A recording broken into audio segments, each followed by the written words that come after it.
श्री शिवाय नमस्तुभ्यम दोस्तों, मेरे चैनल में आप सभी का स्वागत है।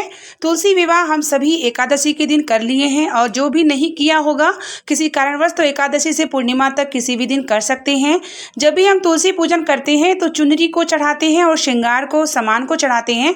तो हमें श्रृंगार का सामान तुलसी के पास रखने है पूर्णिमा तक, और क्या करना है पूर्णिमा के दिन और उस चुनरी का क्या करना है, संपूर्ण जानकारी हम आपको इस वीडियो में देंगे। और चुनरी को हमें इस स्थान पे रखना है जिससे माता लक्ष्मी की कृपा हमारे घर में बनी रहे।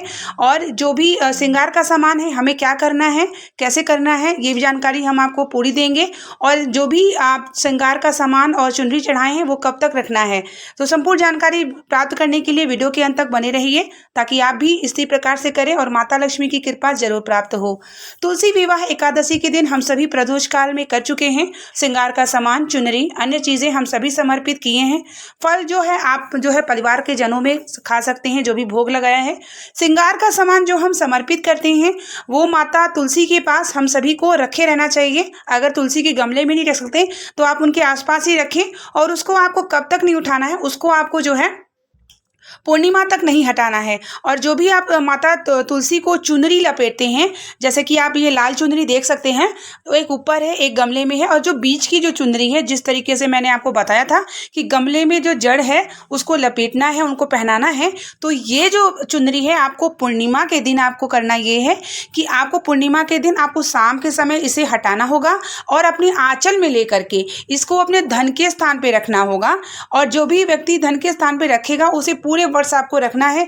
इससे माता लक्ष्मी की कृपा प्राप्त होती है, क्योंकि तुलसी माता माता लक्ष्मी की स्वरूप होती हैं। तो ये प्रसाद मान करके आपको इस चुनरी को जो है अपने धन के स्थान पे रखना है। और श्रृंगार का सामान आपको एक एक करके आप जो है माता तुलसी से अपने आंचल में अखंड सौभाग्य की प्राप्ति के लिए पूर्णिमा के दिन उनका प्रसाद के रूप में आपको बिंदी हो गई, सिंदूर हो गया, जो भी कड़ा वगैरह जो भी आपने चढ़ाया है वो सब आप स्वयं ग्रहण कर सकती हैं, स्वयं धारण कर सकती हैं। और आप चाहे तो आप अपनी जैसे कोई ब्राह्मणी हो, या आप चाहे जैसे कि आपके घर में कोई नंद हो जो पाँव पूज्य हो, जो ब्राह्मण के तुल्य हो, उसे भी आप दान कर सकते हैं।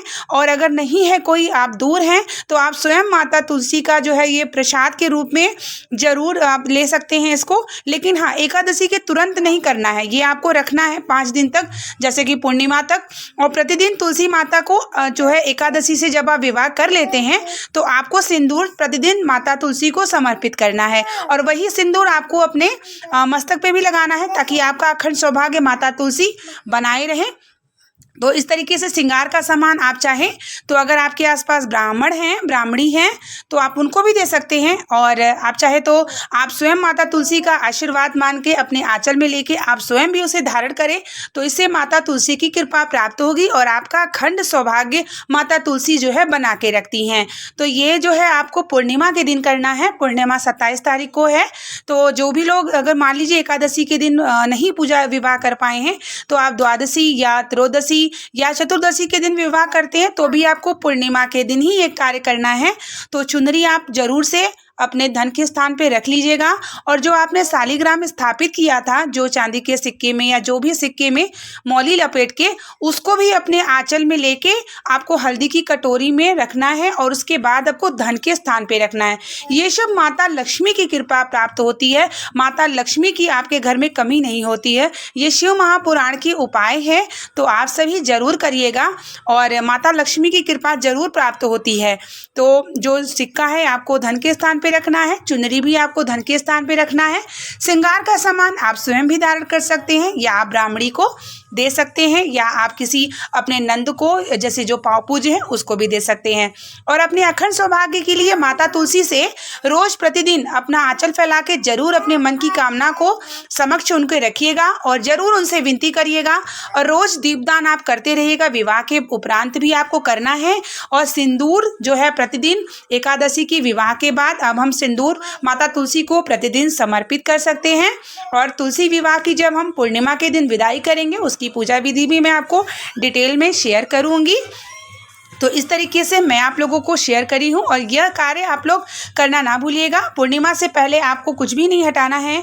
अगर मान लीजिए आपका गमला छोटा है तो आप क्या कर सकते हैं कि किसी डेलिया में रख के उनके पास ही आप रखें। अगर आप घर के अंदर तुलसी रख के पूजा किए हैं तो तुलसी माता को आप घर में भी रख सकते हैं या अपने मेन द्वार पे रख सकते हैं। और चौक आपको सिर्फ कार्तिक के ही दिन बनाया जाता है और पूर्णिमा के दिन आप नहीं भी बनाएंगे तो भी चलेगा, लेकिन आपको श्रृंगार का सामान जो है आपको पूर्णिमा के दिन ही अपने आंचल में लेना होगा। और उस दिन भी आपको सिंदूर जो है ज़रूर लगाना होगा क्योंकि कार्तिक मास का अंतिम दिन रहेगा। तो इस तरीके से आप लोग जो है माता तुलसी से प्रार्थना जरूर करिएगा कि जो भी मेरे से भूल चूक गलती हो क्षमा करिए, मेरे पूजन को स्वीकार करिए, मेरा अखंड सौभाग्य की रक्षा करिए, माता लक्ष्मी की कृपा प्राप्त करिए। उम्मीद करेंगे कि वीडियो आपको पसंद आई होगी। मिलते हैं नेक्स्ट वीडियो और नेक्स्ट उपाय को लेकर के। तब तक के लिए श्री शिवाय नमस्तुभ्यम। हर हर महादेव।